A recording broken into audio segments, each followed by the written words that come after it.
If someone keeps breaking your spirit, if the same wounds reopen again and again, that's not love. That's a message from heaven.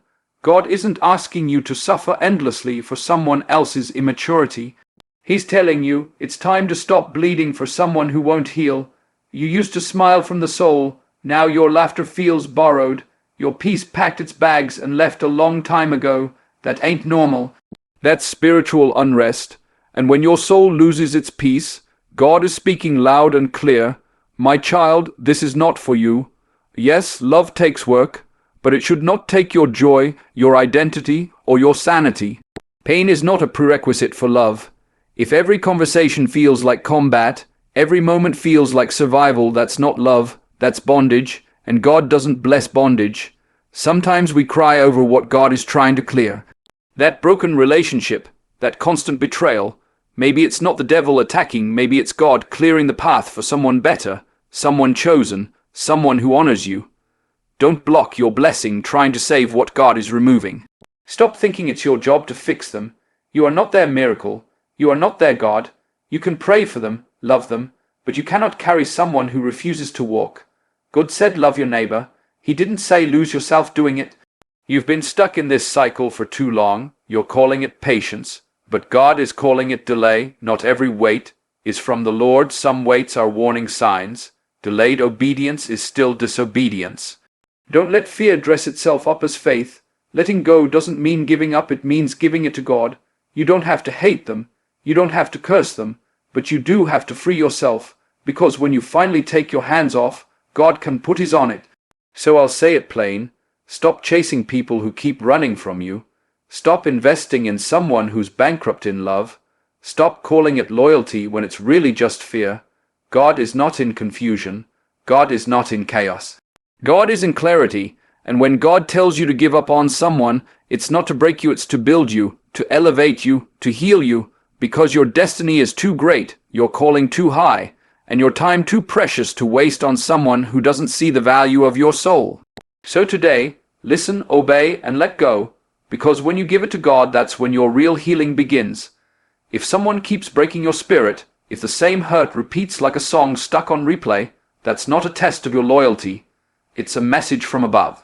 Pain that comes once might be a lesson, but pain that circles back over and over is God waving a flag in front of your heart saying, this is not where you're meant to be.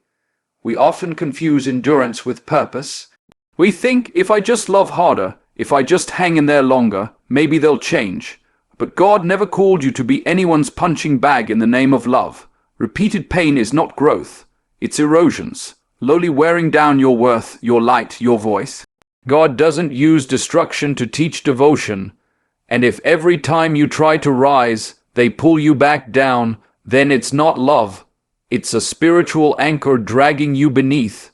Recognize the pattern. Hear the message. Pain that repeats is God's way of saying, it's time to walk away. Peace is not just a feeling. It's a divine signal. When peace leaves your spirit, it's not a coincidence. It's not something to ignore or push through. It's God speaking in a language deeper than words.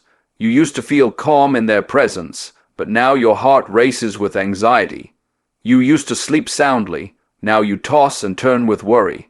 That uneasiness in your soul.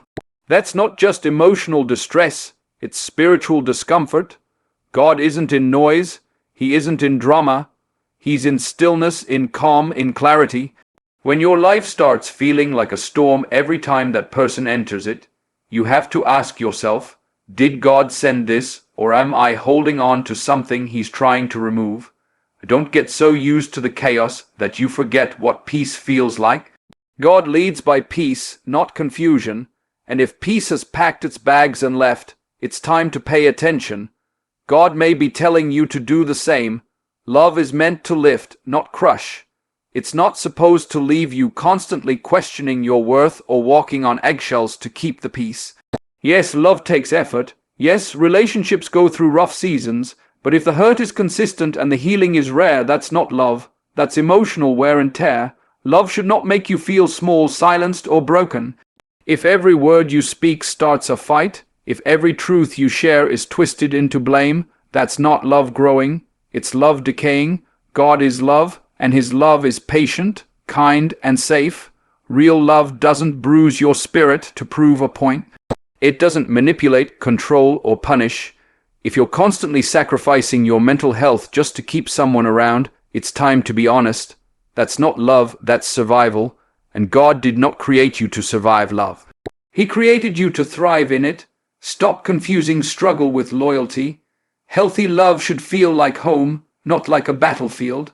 Sometimes we hold on so tightly to what's breaking us that we block what God is trying to bring us. We cry over closed doors, not realizing that God shut them to protect us. He doesn't always remove people out of punishment. He removes them out of purpose. You may feel like you're losing something valuable, but God sees what you can't. He sees the lies behind the smiles, the future behind the pain. When someone walks away or when a relationship starts to crumble beyond repair, don't rush to fix what God is trying to release. He's not taking something from you. He's making room for something better. You prayed for peace, for joy, for love that's real, but sometimes the answer to those prayers starts with subtraction. Don't fight to hold on to people who only take up space in your life. God is clearing the stage so he can bring in the blessing. Trust the removal. It's not rejection, it's redirection. It's not your job to save them. That's God's responsibility, not yours. You can love someone deeply, pray for them daily, and still not be the one who changes them. We get caught up in thinking if we just love them enough, if we're patient enough, if we suffer long enough, maybe they'll finally see the light. But the truth is, you are not their savior. You were never meant to carry the weight of someone else's growth on your shoulders. That's a burden only God can bear. Sometimes the most powerful thing you can do is step back and let God do the work. Staying in a toxic relationship out of guilt or pride won't save them. It will only drown you. You are not failing them by letting go. You are releasing them into God's hands where real change happens. Let go of the pressure to fix them. You're not their miracle, God is, and he can do what you never could. Not every delay in your life is divine. Sometimes the pause you're experiencing isn't God's timing. It's his warning. You keep telling yourself you're waiting on God, but deep down, you know you're stalling because you're afraid to make the move. Fear dresses itself as patience and convinces you to stay in places God has already called you out of.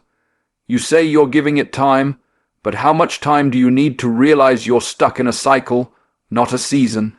God is not slow to act, but he is clear when he speaks. And if everything around you is saying go, while you're still saying wait, it's time to ask who you're really listening to. Delay becomes disobedience when it ignores God's signals. The longer you stay in a place that God is trying to move you from, the heavier the burden gets. Stop calling stagnation faith. Sometimes moving on is the miracle. Letting go isn't weakness, it's worship. It's you telling God, I trust you more than I trust my fear, more than I trust this situation, more than I trust myself. When you finally release what's been draining you, breaking you, and confusing you, you create space for God to move. As long as you're holding on, trying to fix it, force it, or figure it out, your hands are too full for his healing.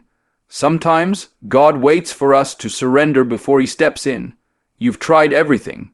Talked, prayed, cried, stayed longer than you should. But now it's time to release it. Not with bitterness, but with faith. Not in anger, but in peace. Letting go doesn't mean you stop caring. It means you start caring enough about your soul to stop carrying what isn't yours. When you let go, you don't lose. You invite God to do what only he can do. And his hands never miss.